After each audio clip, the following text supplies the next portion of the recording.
अस्सलाम वालेकुम dear students. जैसा कि आपको हमने बताया था कि हम सेकेंड ईयर की फ़िज़िक्स इलेक्ट्रिसिटी के चैप्टर्स अभी रिकॉर्ड कर रहे हैं और ये रिकॉर्डिंग स्पेशली उन स्टूडेंट्स के लिए हो रही है जिनके लिए फ़िज़िक्स जो है वो एक डिफ़िकल्ट सब्जेक्ट होता है और वो मुश्किल से इसको तैयार कर रहे होते हैं। तो उनको हमने पहले भी ये कहा है कि सिर्फ ये लेक्चर्स आप तैयार कर लें, जो बोर्ड पे लिखा हुआ है ये सारा इस वीडियो में आ जाएगा।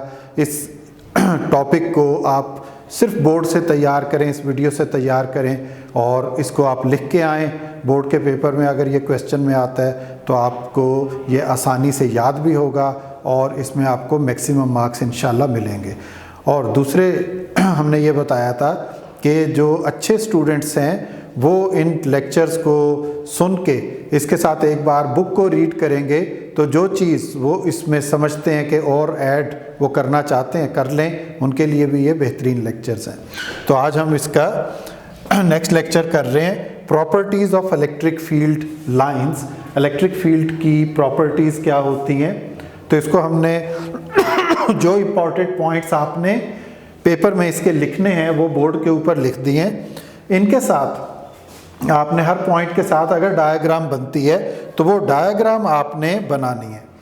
जैसे फर्स्ट पॉइंट है कि इलेक्ट्रिक फील्ड लाइंस, उसके लिए मैं एक एब्रीविएशन यूज़ कर रहा हूँ EFL। Electric field lines start from positive charge and and on negative charge.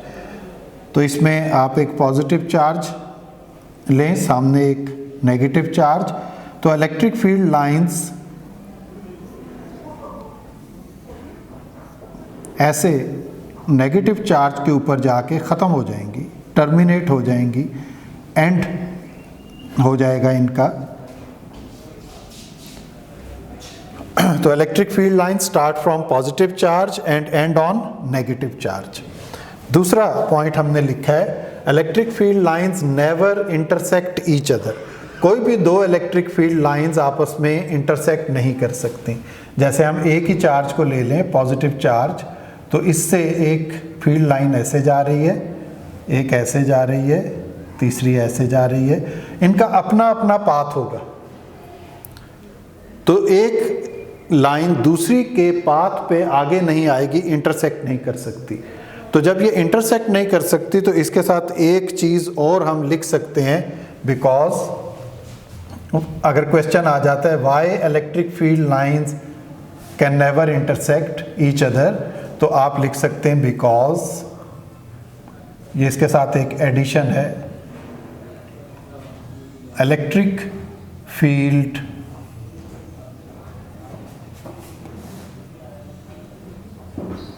Have only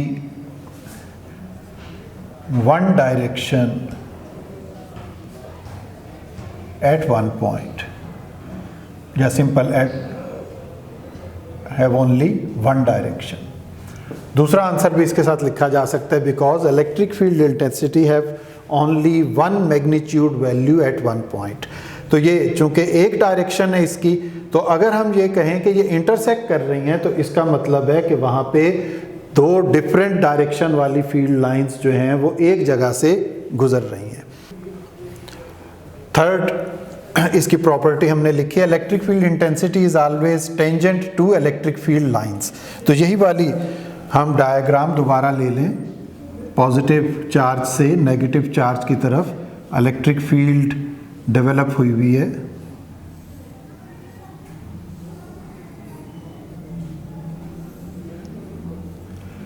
तो इसमें किसी पॉइंट पे हम इलेक्ट्रिक फील्ड कैलकुलेट करना चाहते हैं, मसलन हम इस पॉइंट पे इलेक्ट्रिक फील्ड कैलकुलेट करना चाहते हैं, तो यहाँ पे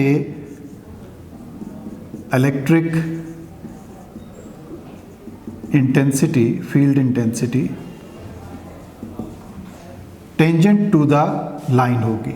फिर इसके दो कंपोनेंट आप लेंगे, एक x कंपोनेंट EX और एक y कंपोनेंट EY, और इनकी मदद से आप इसका मैग्नीट्यूड कैलकुलेट कर सकते हैं। वही कंपोनेंट वाला formula, under root x component का स्क्वायर प्लस y कंपोनेंट का स्क्वायर। तो ये पॉइंट हमें ये बताता है कि इलेक्ट्रिक फील्ड इंटेंसिटी अगर आपने कैलकुलेट करनी हो इलेक्ट्रिक फील्ड लाइंस में से, तो वो उस किसी भी पॉइंट पे टेंजेंट लाइन बना रही होगी। टेंजेंट लाइन क्या होती है? जो किसी कर्व या सर्कल को एक पॉइंट पे टच करे। फोर्थ पॉइंट है electric field lines are closer near the charge and far apart away from the charge. तो जैसे जैसे ये चार्ज से दूर जाती है इनके दरमियान फासला बढ़ता जाता है। इस पॉइंट को कई तरीक़ों से लिखा जा सकता है। आप ऐसे भी लिख सकते हैं कि इलेक्ट्रिक फील्ड की डेंसिटी नियर द चार्ज ज़्यादा होती है, अवे फ्रॉम द चार्ज कम होती है। तो आपको देख सकते हैं कि अगर हम एक साइज़ का बॉक्स यहाँ पे यूँ बनाएं और वही साइज़ का बॉक्स आगे जाके बनाएं, तो आप देखेंगे यहाँ से उसमें से 3 लाइंस गुजर रही हैं, वहाँ पे जाके एक लाइन गुजर रही है। इट मीन्स कि इंटेंसिटी इसकी वीक होती चली जाएगी जैसे जैसे चार्ज से इलेक्ट्रिक फील्ड लाइंस दूर जाएंगे। फिफ्थ पॉइंट है electric field lines are always perpendicular to metal plates या मेटल सरफेसेस। इसकी डायग्राम जो है वो मैं यहाँ पे बना देता हूँ कि ये एक आपके पास मेटल प्लेट है। मेटल प्लेट में आपको पता है सरफेस पे नेगेटिव चार्जेस होते हैं। तो इनके ऊपर कोई चार्ज हम यूँ प्लेस कर दें तो इसकी फील्ड लाइंस ऐसे ट्रैवल करेंगी कि वो प्लेट को टच करने से पहले 90 डिग्री एंगल बना चुकी होंगी प्लेट की सरफेस के साथ या मेटल सरफेस के साथ। 6 पॉइंट है electric field lines between two oppositely charged plates are bulging outward at the ends. तो अगर हम 2 प्लेट्स ले लें, एक पॉजिटिव और एक नेगेटिव, जिनके लेंथ जो है वो एक जगह पे जाके ख़त्म हो जाए यानी फाइनाइट हो, तो फिर इसकी दरमियान की जो इलेक्ट्रिक फील्ड लाइंस हैं ये तो स्ट्रेट रहती हैं, लेकिन इससे अवे वाली इस तरह से बल्जिंग आउटवर्ड बाहर की तरफ मुड़ती हैं। उसकी रीज़न क्या होती है? इसको फ्रिंजिंग फील्ड भी कहते हैं। This is also called fringing field. तो ये किस वजह से करती हैं? उसकी रीज़न ये है कि अगर आप एक लाइन पे समझ लें, इसको हम कह देते हैं ये इस तरफ से आप यूँ गिन लें, ये फर्स्ट है, ये सेकंड है, थर्ड है, फोर्थ है, फिफ्थ है, ये सिक्स्थ नंबर की लाइन है।